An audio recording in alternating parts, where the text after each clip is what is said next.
Dans cette capsule, nous allons étudier les fonctions de recherche dans Excel. Ces fonctions sont très utilisées pour trouver des données, mais aussi pour construire des formules.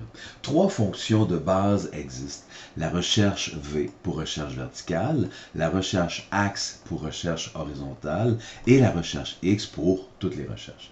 Vous allez voir aussi que dans l'utilisation de ces fonctions, il devient nécessaire d'utiliser le symbole des dollars pour pouvoir fixer nos cellules correctement. Pour ce faire, nous allons utiliser un fichier Excel qui contient de très nombreuses feuilles. Selon notre bonne habitude, la première feuille contient les instructions des activités que nous allons accomplir dans cet exercice. La deuxième et troisième feuille sont les statistiques, soit des statistiques avec un tableau dit vertical, où on a le numéro de l'item, le type d'item, qui est une matière première ou un composant, le coût moyen de l'item, le stock moyen de l'item dans notre entrepôt, lequel dans l'entrepôt ouest. Ensuite, l'utilisation annuelle de cet item, qui est dans le fond la demande annuelle, ainsi que le taux de rotation des stocks. Dans le fond, le premier tableau nous présente des statistiques par rapport au stock que nous avons dans notre entrepôt. Le deuxième tableau, dans Statistiques, tableau horizon, horizon pour horizontal, est exactement le même tableau que le tableau vertical que nous venons de voir. C'est seulement qu'il est orienté différemment. C'est-à-dire qu'il est orienté de façon horizontale. Alors nous avons sur la première ligne le numéro d'item, ensuite le type, le coût moyen, le stock moyen, l'utilisation annuelle et le taux de rotation des stocks. Alors c'est exactement la même chose, c'est juste qu'au lieu d'être vertical, il est horizontal. C'est beaucoup plus rarement utilisé ce mode de présentation parce que plus difficile à lire et plus difficile surtout à imprimer. Ensuite, nous avons trois types de questions.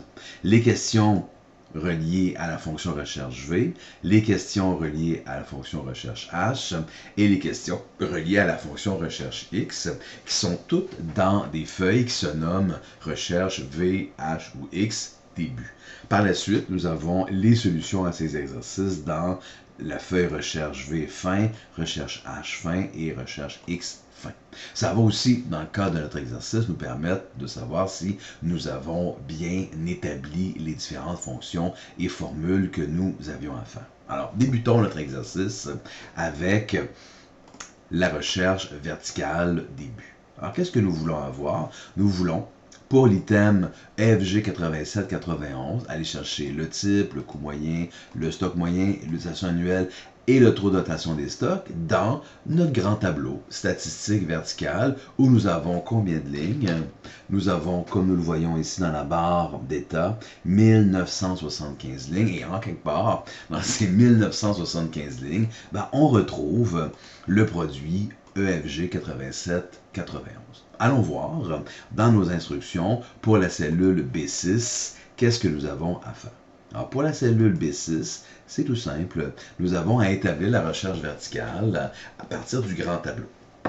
Donc, allons dans B6, appelons la fonction, dans toutes les fonctions, celle qui se nomme recherche V, et on obtient ici les paramètres de notre fonction recherche verticale. On voit qu'il y a de nombreux paramètres. La valeur recherchée, c'est ce qu'on cherche. Donc, on cherche l'item EFG-8791. La table matrice se trouve à être l'endroit où on cherche cet item.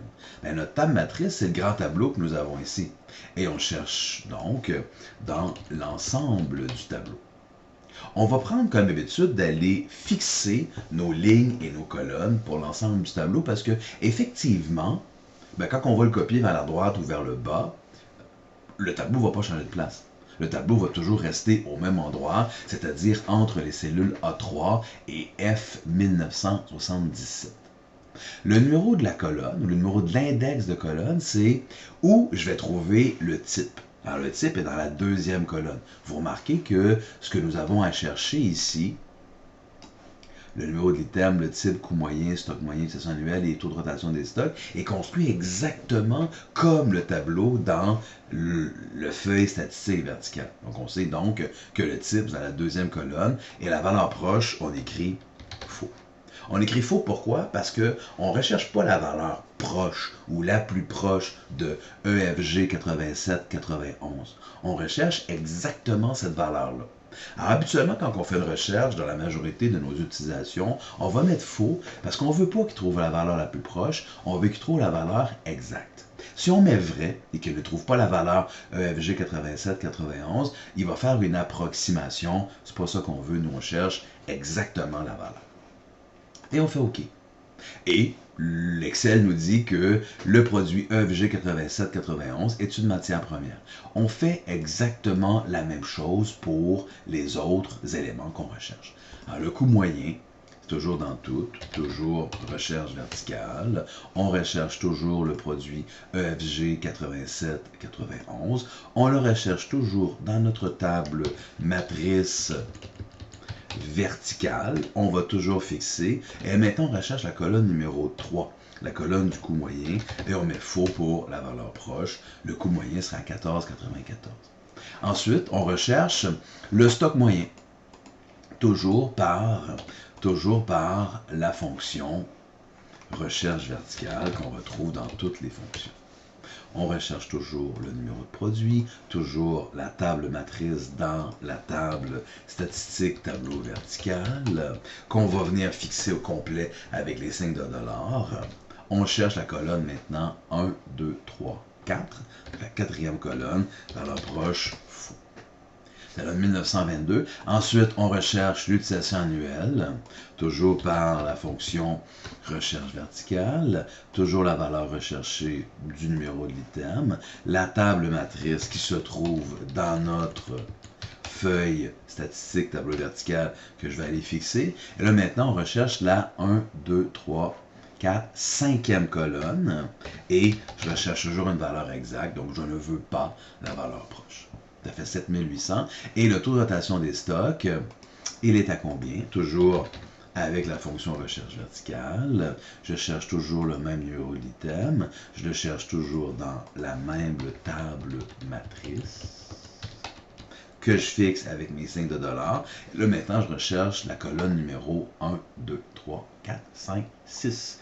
Donc, la 6e colonne dans l'approche fou. Alors, normalement, dans ma grande table, pour le produit EFG 8791, c'est une matière première. Son coût moyen est à 14,94. Son stock moyen 1922 unités. L'utilisation annuelle 7800 et le taux de rotation des stocks de 4,06. Allons voir si c'est vrai, pour voir si nous avons les bonnes réponses. Alors on s'en va dans notre grand tableau et on va aller chercher par une recherche le produit EFG-8791. Est-ce que c'est vraiment ça qu'on cherche? Non, on s'est trompé là, ici. Oui, on sait, oui, 8791. Allons voir. 8791, excellent. Donc le 8791, matière première, 14,94, 1922, 7800, 4,06. Et effectivement, ça correspond en tout point à ce que nous avons trouvé. Alors bravo, on est appliqué correctement la fonction recherche verticale. Est-ce qu'on pourrait l'appliquer d'une façon plus intelligente? Ben, probablement. Si on regarde ici les différentes formules, on regarde qu'il n'y a rien qui change. Tout est identique. La seule chose qui change, c'est le numéro ici. Le numéro de la colonne. Okay, le numéro de la colonne, c'est soit 2, 3, 4, 5 ou 6. La seule chose qui change, est-ce qu'on pourrait, avec les numéros qu'on a inscrits ici en gris pâle, venir faire une formule dans B11 pour être capable de la copier dans les autres cellules. Et c'est ce que nous avons à faire pour l'instruction qui nous explique B11 ici. C'est ce qu'on veut faire. On veut, avec une seule formule, aller populer, dans le fond, l'ensemble de nos cellules qui sont ici. Et c'est là qu'il faut commencer à penser correctement à l'utilisation de nos signes de dollars. Donc, on va rechercher la fonction recherche verticale. On cherche toujours le produit EFG 8791. Mais là, je sais que je vais le copier vers la droite. Quand je vais le copier vers la droite, la cellule A11. Est-ce qu'elle va devenir B11, C11, D11? Non, elle va toujours rester dans la colonne A. Donc, le A doit être fixé. Est-ce que je vais copier cette cellule vers le bas? Non, je ne vais pas la copier vers le bas, donc je ne suis pas obligé d'aller fixer le 11 de A11. Je ne peux fixer que le A. Remarquez que dans ce cas-là, si on fixait aussi le 11, ça ne changerait rien parce qu'on ne va pas de toute façon copier la fonction vers le bas. La table matrice, ben, c'est toujours la même table. On l'a dit tantôt dans Statistique, tableau vertical. Et c'est toujours la table au complet que je vais fixer avec les signes de dollars partout, autant sur la colonne que sur la ligne, parce que le tableau ne changera pas de place. Le numéro de l'index maintenant. Le numéro de l'index, c'est le numéro de la colonne que je recherche. Alors, le type dans la colonne numéro 2, le coût va être dans la colonne numéro 3, le stock moyen dans la colonne numéro 4, etc. Et ici, j'ai rien à fixer parce que quand je vais copier vers la droite, je veux que le 2 devienne 3, 4, 5, 6. Et comme je ne copierai pas vers le bas, à ce moment-là, la ligne numéro 7 n'a pas besoin d'être fixée. La valeur proche, c'est toujours faux. Et voilà. Évidemment, ça donne la même réponse. Et si je copie, en ayant fixé correctement mes cellules, ça devrait aussi donner la même réponse. Là, je vois, j'ai copié, mais j'ai copié en même temps le format, ce qui a brisé le format de mes cellules. C'est peut-être pas la meilleure chose que je devais faire. Je vais annuler cette copie, parce que je l'ai copiée, comme vous avez vu, en tirant ici sur la poignée de la cellule. Si oui, ça a fait la copie correctement, ça donne effectivement 45,06, mais on voit que les décimales ne sont plus ajustées. Alors, je vais annuler ça et je vais le copier d'une façon plus intelligente en allant copier seulement que mes formules. En allant copier seulement que les formules, ça fait exactement la même copie. Je vois qu'à la fin, j'obtiens effectivement ma recherche verticale, mais là, j'obtiens la réponse avec le même format que la ligne précédente parce que le format a été établi d'avance. Et en faisant une copie avec seulement que la formule, je n'ai pas changé le format de mes cellules. Alors, je vois ici qu'avec une seule formule, j'ai pu faire 1, 2, 3, 4, 5 calculs différents en fraction de seconde ou un peu plus qu'une fraction de seconde, une fraction de minute, clairement. La cellule B16. La cellule B16 est intéressante parce qu'elle va utiliser la recherche verticale pour faire une formule. Donc, on voit ici l'explication. On dit que le résultat de la formule B16 est la valeur monétaire de l'utilisation annuelle pour le produit EFG 87-91. Ce qu'il faut faire pour avoir la valeur monétaire, il faut aller chercher l'utilisation annuelle et le multiplier par le coût moyen. Là, vous dites, oui, mais l'utilisation annuelle est ici et le coût moyen est là. Donc, je multiplie les deux et bingo, j'ai la bonne réponse ici dans B16. C'est vrai. Mais supposons qu'on ne les a pas dans les tableaux précédents et qu'on voudrait aller chercher les valeurs par une recherche verticale dans le grand tableau.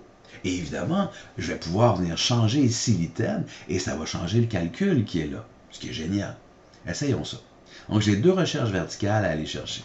La première recherche verticale, c'est le coût moyen que je vais multiplier par l'utilisation annuelle. Parfait. Alors, je fais FX et je vais chercher ma recherche verticale. Je recherche quoi? Le numéro de l'item. Je recherche où? Toujours dans la même table matrice qui se trouve dans Statistique, tableau vertical. Parfait. Et je vais mettre en dollars. Je vais fixer les signes de dollars parce que, par habitude, pour être sûr que si je le copie, ça ne crée pas de problème. Le A16, je ne l'ai pas fixé parce que je sais que je ne copierai pas la formule. Donc, je le laisse comme ça. Le numéro de colonne, je cherche quoi? Je cherche le coût. Le coût, on l'a vu tantôt, il est dans la troisième colonne, dans le proche fou. Alors, comme prévu, évidemment, ça donne 14,94. Mais c'est pas ça que je veux. Je veux que cette première recherche soit multipliée par l'utilisation annuelle pour obtenir l'utilisation annuelle, non pas en unités, mais plutôt en dollars. Alors, je vais multiplier par une autre recherche verticale. Je vais toujours rechercher la valeur EFG 87-91 que je ne vais pas fixer parce que je ne vais pas copier. Je vais toujours aller chercher mon tableau que je vais fixer avec les signes de dollars. Pas obligatoire, mais je vais le fixer quand même pour développer cette habitude de toujours fixer la table matrice dans la recherche verticale. Et je recherche quoi? Je recherche l'utilisation annuelle. L'utilisation annuelle, on le voit que dans la cinquième colonne. Donc, cinquième colonne fois la valeur proche, mais fou. Et ça donne 116 563,20. Alors, vérifions. On dit OK. 14,94, le coût moyen, fois 7800. 116 532. Ah, bizarre. Ça ne donne pas la bonne réponse ou ça ne donne pas la même réponse. 116 532 par rapport à 116 563,20. On peut se poser la question pour toi. Pourquoi? Ce qui est intéressant ici, c'est de se souvenir que dans Excel, ce qu'on voit, ce n'est pas nécessairement la valeur que Excel va utiliser. On voit ici 14,94. Allons chercher plus de décimales. Ah, c'est pas 14,94, c'est 14,944. Et le 7800, lui, c'est vraiment 7800. Donc, dans le fond, ce qui fait comme formule, c'est 14,944 fois 7800. Et effectivement, là, ça donne 116 563,20. Et ça, c'est l'erreur commune là, que la majorité des gens vont faire. Ils vont dire, ben, ça marche pas l'affaire, là, parce que 14,94 fois 7800, ben, ça donne pas 116 563. Ben oui, ça donne 116 563. Pourquoi? Parce que c'est pas 14,94 ici. Okay, c'est une autre valeur. Il y a un 4 millième qui est rajouté et ça fait évidemment une différence. Le taux de rotation des stocks. Donc, le taux de rotation des stocks, la cellule C16, qu'est-ce que c'est? Bien, ça se trouve à être l'utilisation annuelle divisée par le stock moyen. On va faire exactement la même chose. Et l'explication de la cellule C16 se retrouve ici à l'activité 45 de nos instructions. Alors, je vais aller chercher l'utilisation annuelle par une recherche verticale. Je prends ma recherche verticale et je recherche EFG 87-91 dans la fameuse table matrice de mon tableau vertical de statistiques que je vais fixer avec mes signes de dollars. Et l'utilisation annuelle, c'est la 5e colonne et je vais chercher la valeur exacte. Je vais mettre faux. Ça me donne 7800 comme prévu, parce qu'effectivement, l'utilisation annuelle est à 7800. Je vais prendre cette fonction et je vais la diviser par une autre recherche verticale, laquelle, celle qui va me donner le stock moyen dans la 4e colonne de mon grand tableau. J'appelle FX, je fais toujours recherche verticale, je vais toujours rechercher mon produit EFG 87-91 dans la table matrice du tableau vertical que je vais fixer avec mes signes de dollars. Et là, je recherche quoi? Je recherche le stock moyen. Le stock moyen dans la 4e colonne. Et je fais la valeur proche, faux, parce que je veux la valeur exacte, et ça donne 14,06. Et comme je veux la valeur exacte, mettons que je change ça pour un 0, on voit qu'il ne trouve pas la valeur. Le produit EFG 87-90 n'existe pas dans la table matrice. Il me dit donc, il y a une erreur, je ne les trouve pas, parce que je recherche la valeur exacte. Si je remets, il fait le calcul. Et si je mets un autre produit, on voit ici, il y a le produit EFG 1057.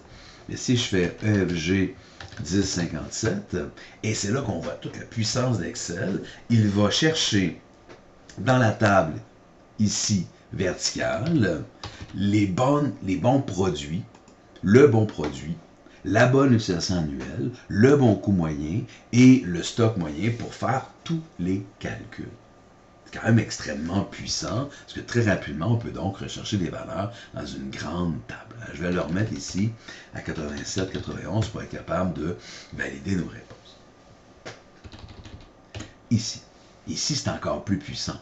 Ici, je vais avoir un sous-tableau du grand tableau. Je vois le tableau ici, là, il contient, on l'a dit tantôt, 1975 lignes. OK. Il y a plein de produits là-dedans, dont les produits de la famille EFG. On voit EFG-1057, EFG-1096, et j'ai une série de produits ici, toutes dans la famille EFG, et j'en ai combien? Des produits dans la famille EFG, j'en ai quelques-uns, là. On voit que j'en ai exactement 280. Donc, j'aimerais ça ici, dans ce tableau, aller chercher les produits EFG pour faire un genre de sous-tableau de produits EFG. Et là, ce que je veux faire, je veux que dans une seule cellule, la cellule B21, je puisse créer une fonction avec les signes de dollars assez puissantes pour être copiée sur 1, 2, 3, 4, 5 colonnes. 5 colonnes par 280 lignes. Donc, je vais faire 1400 calculs et j'aimerais faire ça en quelques minutes maximum. Et là, on voit la puissance d'Excel. On voit comment Excel travaille pour être capable de populer rapidement un grand tableau comme ça. Alors, je vais aller chercher ma recherche verticale. Je recherche le produit qui est là. Et là, lui, je vais pouvoir copier cette fonction. Je vais le copier à la fois vers la droite et vers le bas. Quand je vais le copier vers la droite, est-ce que A21, donc le FG 1057, va devenir B21, C21, D21? Non. Donc le A doit être fixe. Quand je vais le copier vers le bas, est-ce que la ligne 21 du produit EFG 1057 va devenir la ligne 22 du produit EFG 1096, le EFG 1011-19, le EFG 1131? Oui. Donc je ne vais pas fixer la ligne, mais je vais fixer la colonne A. Que quand je vais le copier vers la droite, la colonne A va rester la colonne A, et quand je vais le copier vers le bas, la ligne 21 va devenir 22, 23, 24, et ainsi de suite, 280 fois pour pouvoir terminer mon tableau. Ma table matrice. Ma table matrice, c'est mon fameux tableau vertical que j'ai ici, où je vais fixer mes lignes et mes colonnes. Et là, dans ce cas-là, la fixation des lignes et des colonnes est essentielle, parce que je vais le copier à la fois à la droite et vers le bas. Et c'est toujours le même tableau dans les cellules E3 à F1977. Mon index de colonne, je l'ai déjà vu tantôt, c'est la cellule B7 ici. Quand je vais copier vers la droite, je veux que le B7 devienne C7, devienne D7, donc 2, 3, 4, 5, 6. Donc, je ne vais pas fixer la colonne B. Mais, quand je vais copier vers le bas, le 2 va toujours rester à B7. Donc, je vais aller fixer le 7 du B7 avec le signe de dollar que je vais mettre juste avant. Valeur proche, faux, parce que tous ces produits existent et je vais avoir leur valeur exacte. Alors, voici, ça va bel et bien la matière première, je copie ça vers la droite. Je le copie, mais là, je sais maintenant que si je le copie en tirant sur la poignée, je vais modifier le format de mes cellules, chose que je ne veux pas. Et ensuite, je vais prendre cette ligne-là et je vais la copier vers le bas sur l'ensemble de mon tableau. Et je vais copier évidemment aussi seulement que la formule. Et voilà, mon grand tableau avec tous mes produits. J'en prends un au hasard pour voir si c'est correct. Le FG 5033. Je mets dans mon grand tableau ici, je fais une recherche du EFG-5033. La recherche s'effectue. J'arrive directement sur cette ligne, 940, ce qui donne matière première, 1433, 1812, 7267 et 4,01. C'est bon. EFG 5033, matière première 1433, 1812, 7267 et 4,01 de taux de rotation des stocks. Ça me semble impeccable. Alors, ça semble bien fonctionner.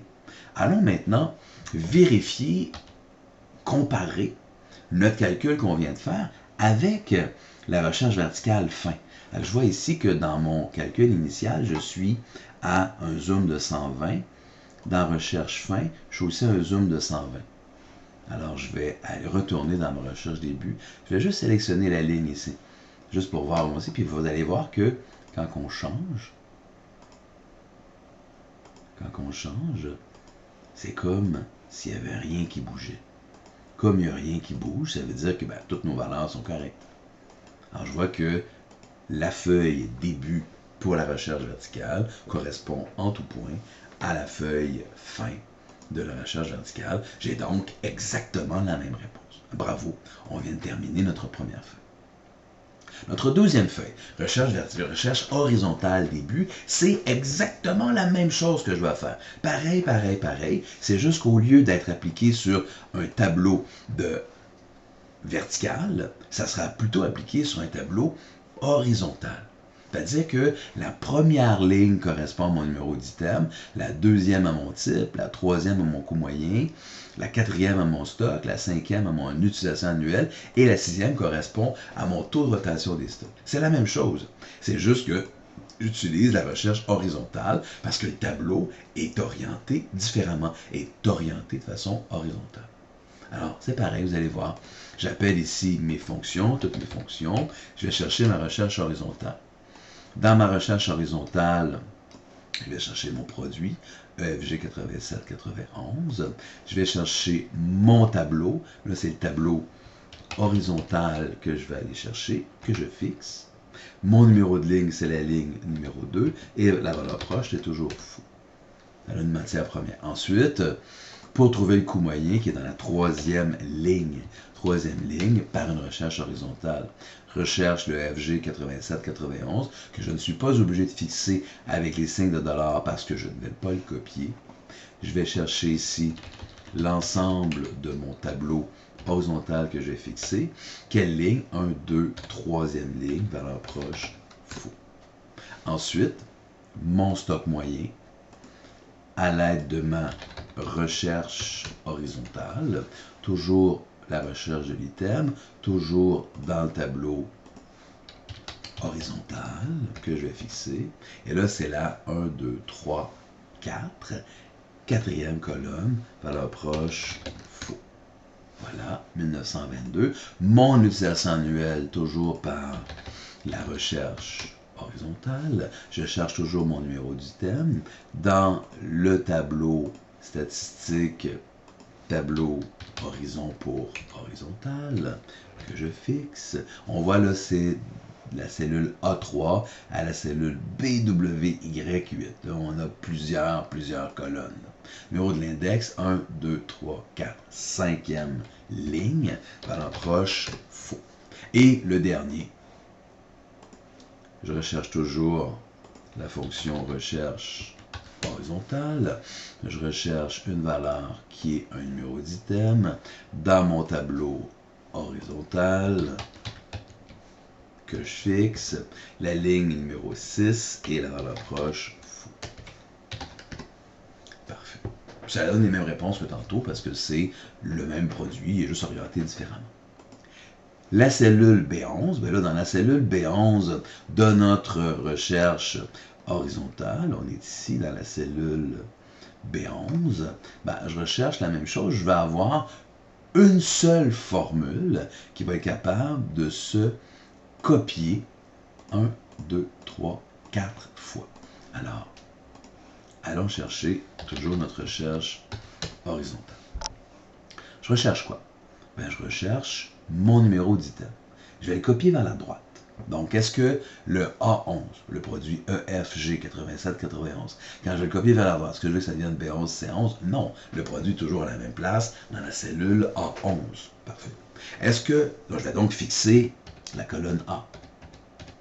Est-ce que je vais fixer la ligne 11? Je pourrais. Je pourrais fixer la colonne A et la ligne 11, parce que ce produit, ou cette formule plutôt, ne sera pas copiée vers le bas. Mais je pourrais ne pas copier la ligne 11, juste fixer la colonne A. Ça va marcher. Mon tableau, ben, c'est ma table horizontale que j'ai dans la feuille statistique tableau horizontal que je vais fixer. Ma ligne, c'est la ligne numéro 2. J'ai son numéro ici. Est-ce que je vais fixer le B7? Non, parce que je veux que le B7 devienne C7, D7, E7, etc. Je ne vais pas le fixer. Comme je ne vais pas copier vers le bas, la ligne 7 n'est pas à être fixée. À l'approche, fou.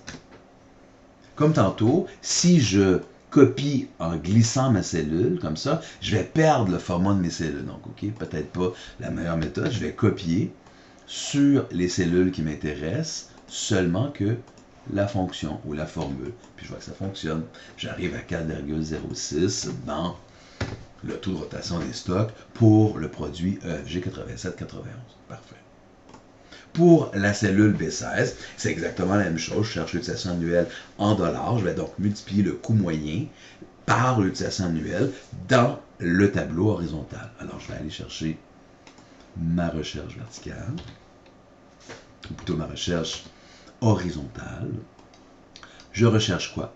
Ben, je recherche mon numéro d'item que je ne vais pas copier, donc que je n'ai pas besoin de fixer correctement mes signes de dollars. Je recherche ça où? Dans mon tableau horizontal, que je vais fixer au complet. Je n'ai pas besoin, mais je vais le fixer pour développer l'habitude. Et là, je recherche quoi? Je recherche le coût moyen. Le coût moyen dans la troisième ligne. Valeur proche, faux. Ça devrait donner 14,94. Excellent. Je prends cette formule-là que je vais multiplier par une autre recherche horizontale.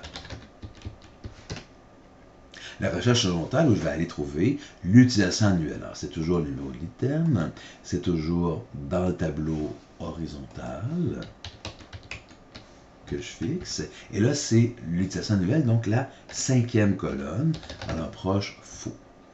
Alors, ça devrait donner 116 563,20. La multiplication de 14,94, 4 avec 7800. Le taux de rotation des stocks, c'est l'utilisation annuelle divisé par le stock moyen. Alors, je vais aller chercher dans mon tableau horizontal l'utilisation annuelle correspondant au produit EFG 87,91. Ça se trouve être dans le tableau horizontal qui est ici, que je vais fixer avec les signes de dollars. Mon numéro de ligne, c'est la ligne laquelle je cherche l'utilisation annuelle. Donc, on cherche la ligne numéro 5. Et valeur proche, faux. Ce qui va donner 7800. 7800, ce n'est pas le taux de rotation des stocks. Je dois diviser le 7800 par le stock moyen. Alors, je vais aller chercher le stock moyen exactement de la même façon que les autres. Recherche horizontale. Par rapport à nos numéros d'item sur le tableau qui est le tableau horizontal de ma feuille statistique tableau horizontal. Et je vais chercher quoi? Le stock moyen qui est dans la quatrième ligne et je vais faire valeur proche faux. Et ça donne, comme prévu, un taux de rotation des stocks de 4,06. Fantastique. La dernière formule que j'ai établie, c'est celle-ci. Même chose, je veux faire 1400 calculs à partir d'une seule cellule qui va être dans la cellule B21. Je vais chercher ma recherche horizontale, la valeur recherchée EFG 1057. Quand je vais copier vers la droite, est-ce que le EFG 1057 doit se déplacer vers la droite? Non, il doit rester exactement à la même place dans la cellule A21. Par contre, quand je vais copier vers le bas, est-ce que le 1057 doit devenir le 1096, 1119, 1131? Oui. Donc, le A doit être fixé, mais pas la ligne 21. Le tableau maintenant, c'est mon tableau horizontal que j'ai ici. Et dans ce cas-là, il est essentiel de venir fixer les signes de dollars autant sur les colonnes que sur les lignes A3 et BWY 8. Parce que ceux-là, je vais copier vers la droite et vers le bas sur, on l'a dit tantôt, 280 produits. Le numéro de l'index, c'est 2 ici. Okay? Le 2 qui est la deuxième colonne correspond au type. Est-ce que je vais fixer la colonne? Est-ce que je veux que le B devienne C, devienne D? Oui, parce que je vais passer de 2 à 3 à 4. Parfait. Quand je vais copier vers le bas, est-ce que je veux que le 2 se déplace ici vers le bas? Non, le 2 va toujours rester à la ligne 17. Je vais donc aller fixer ma ligne, mais non ma colonne. Valeur proche, faux. Si j'ai bien fait ça avec mes signes de dollars, je devrais être capable de copier les formules sur cette ligne et ensuite copier cette ligne vers le bas sur mes 280 valeurs que j'ai ici et je vais copier seulement que la formule. J'en vérifie un au hasard. Maintenant ici le EFG 61,97.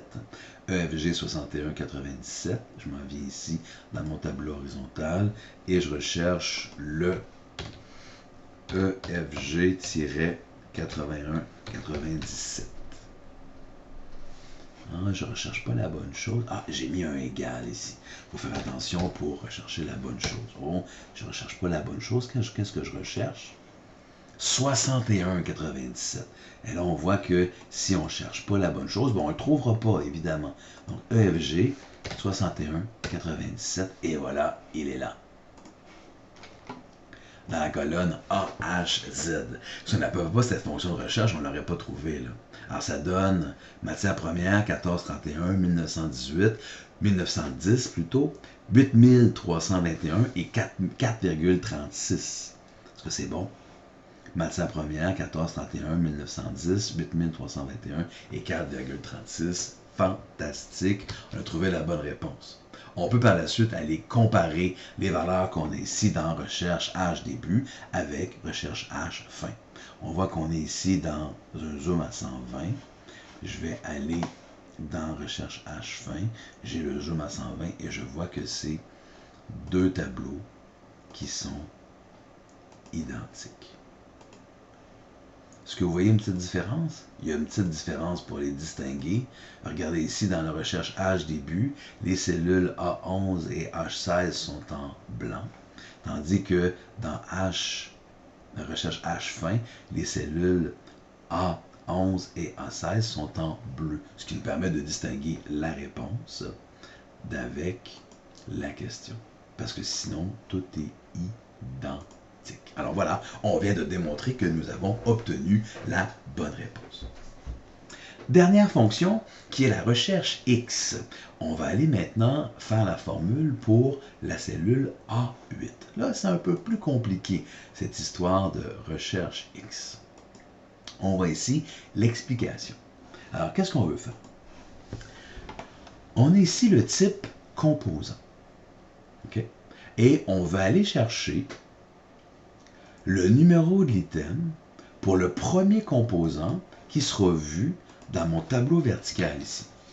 On voit que si je prends mon tableau vertical, le premier composant, c'est le produit PQR 2440. Alors, ce qu'il va faire, la recherche X, il va dire, OK, je vais regarder la colonne B, où est le premier composant. Il va descendre ici. Est-ce que c'est le type? Non. Est-ce que c'est matière première? Non. Ou composant? OK. Son numéro d'item, c'est PQR 2440 et ensuite, je vais pouvoir faire le coût moyen, le stock moyen, l'utilisation annuelle ainsi que le taux de rotation des stocks. Alors, l'idée de la recherche X, c'est qu'il ne va pas rechercher à partir de la première colonne du tableau, qui est dans ce cas-là le numéro de l'item, comme la recherche V et la recherche H que nous avons fait en tout, mais il va chercher à partir d'une colonne quelconque. Ici, c'est le type. Alors, allons faire ça. Évidemment, j'aimerais bien pouvoir copier tout ça par la suite. Vous allez voir, ça fonctionne d'une façon assez extraordinaire. Je me situe en A8, j'appelle la fonction recherche X. Alors, là, on a beaucoup de paramètres, plus qu'on n'a jamais vu. Tellement de paramètres qu'on est obligé d'avoir ici une glissière pour voir les paramètres qui sont en bas. Alors, la valeur recherchée, c'est le mot composant ici. Le mot composant, je vais le copier vers la droite, parce que la fonction qui est ici, je vais la copier vers la droite. Donc, je vais aller fixer le B5. Je ne suis pas obligé de fixer la ligne parce que je ne vais pas copier cette fonction vers le bas. Donc, je vais le laisser comme ça. Alors, B5. Le tableau de recherche. Alors, le mot composant, je le recherche où? Je le recherche dans mon tableau vertical, dans ma colonne type. Je recherche la colonne au complet. Et ça aussi, je vais le copier. Donc, je vais aller fixer le B3 et le B1977. Le tableau renvoyé. Le tableau renvoyé, c'est quoi? Le tableau renvoyé, c'est le tableau de la réponse. La réponse est où? Donc là, moi, je cherche le numéro d'item. Il va sortir le numéro d'item pour le premier composant trouvé. Alors, je m'en vais dans mon tableau vertical et je vais aller lui dire, tu vas me sélectionner la colonne A pour mon tableau renvoyé. Donc, de A3 jusqu'à A1977. Cette fonction, je vais la copier vers la droite. Quand je vais la copier vers la droite, est-ce que la colonne A va se déplacer à la colonne B, C, D, E, F? Oui. Je ne vais donc pas fixer les colonnes A. Je pourrais fixer les lignes, mais dans ce cas-là, je ne vais pas copier vers le bas de toute façon. Donc, copier vers le bas, ça ne serait pas utile. Alors, je ne vais pas mettre de signe de dollar, mais je pourrais, si je voulais, mettre les signes de dollar seulement sur mes lignes. Mettons-les sur les lignes, juste pour voir ce que ça fait. S'il n'est pas capable de trouver la réponse, S'il n'est pas capable de trouver la réponse, je vais lui donner un message. Je vais lui dire, tu vas m'écrire erreur. Alors, si tu ne trouves pas la réponse, s'il n'y a pas le mot composant, donne-moi le message d'erreur. OK? Ensuite, j'ai deux autres paramètres à venir compléter. Le mode de correspondance. Le mode de correspondance, c'est l'équivalent de valeurs proches dans la fonction recherche V et recherche H. Ici, il ne faut pas mettre faux, il ne faut pas mettre vrai, il faut mettre un code. Le code, c'est 0. 0, c'est tu me recherches la valeur exacte, c'est l'équivalent de la valeur fausse dans le paramètre valeur proche de recherche V ou recherche H. Le mode de recherche. Le mode de recherche, c'est quoi? Il y a plusieurs modes de recherche qui existent. Nous, on va toujours mettre 1. Mettre 1, ça veut dire tu vas partir du début de la liste. Puis tu vas vérifier le premier, le deuxième, le troisième, le quatrième. OK? Donc, recherche, mode de recherche, on met 1. Alors, si je fais OK, bien, la réponse donnée devrait être le PQR 2440. On l'a vu tantôt. Le premier, dans la colonne B, qui a le mot composant, c'est le PQR 2440. Si je prends cette valeur-là et que je la copie vers la droite, comme mes signes de dollars sont bien fixés, je devrais avoir le composant, qui va être composant évidemment, le coût moyen, le stock moyen, l'utilisation annuelle et le taux de rotation des stocks pour le produit PQR 2440. Je ne vais pas tirer ici avec ma poignée, je vais tout simplement le copier et lui dire que tu vas mettre seulement que les formules. Et voilà. Est-ce que ça fonctionne? À partir du mot composant, il a été cherché PQR 2440, 332, 846, 12 380 et 1462. Est-ce que ça fonctionne? PQR 2440, composant, 332, 846, 12 380 et 14 062. Ben, ça fonctionne. Ça fonctionne même très bien. Alors, j'ai pu, à l'aide d'une colonne quelconque, d'un élément d'une colonne quelconque, aller chercher une valeur. Ensuite, ici, je veux faire exactement la même chose avec un prix. C'est pareil, sauf que au lieu de faire la recherche verticale à partir du type, je vais faire la recherche verticale à partir du coût moyen. Donc là, l'idée, évidemment, il faut que le coût moyen existe. Parce que, mettons ici que je change mon numéro, puis que je mets, non pas composant, mais composant avec un S, qui n'existe pas dans la colonne de type, là, il me renvoie le message d'erreur en disant, ben, composant, j'ai beau regarder dans les 1975 lignes de ton tableau, composant avec un S, ben, il n'est pas là, je ne le trouve pas. Alors, je l'enlève. Alors ici, je vais chercher 3,316. Donc, est-ce qu'il y a dans la liste de mes items un item qui a une valeur à 3,316 $? Donc, quelque chose comme autour de 3,32 $. Et là, je ne vais pas chercher une valeur approximative. Je vais chercher la valeur exacte. Alors, je reprends exactement la même logique. Je vais aller faire ma recherche X. Je recherche quoi? Alors, je recherche 3,16. 3,31316. 3,316, est-ce que je vais le copier? Oui, je vais le copier vers la droite. Alors, je vais donc aller fixer le B de B12. Je ne suis pas obligé de fixer la ligne 12 parce que je ne vais pas le copier vers le bas. Je vais juste le copier vers la droite. Parfait. Mon tableau de recherche. Alors, le coût moyen, je vais le chercher dans mon tableau vertical, dans ma colonne, coût moyen, que je vais fixer au complet, parce que mon coût moyen sera toujours cherché dans la colonne du coût moyen.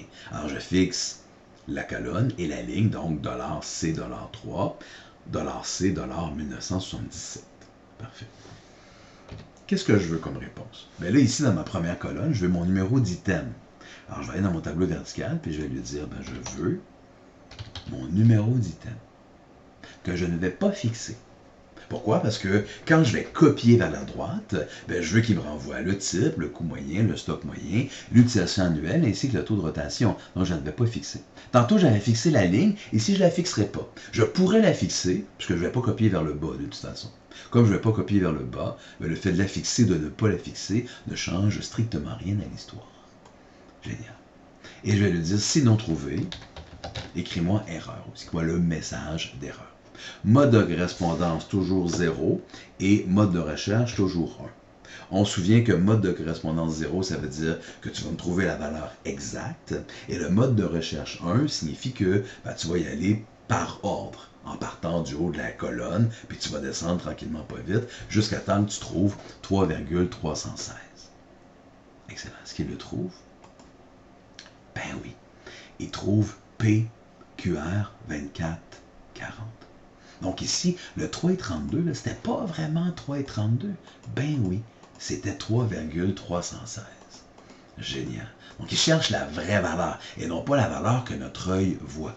Encore une fois, si nous avons bien fixé nos signes de dollars, cette formule devrait se copier correctement, seulement la formule, au bon endroit. Et on voit qu'effectivement, le produit PQR 2440, composant 3,32, 8,46, 12 380 et 14 062, ben ça donne exactement la même chose ici.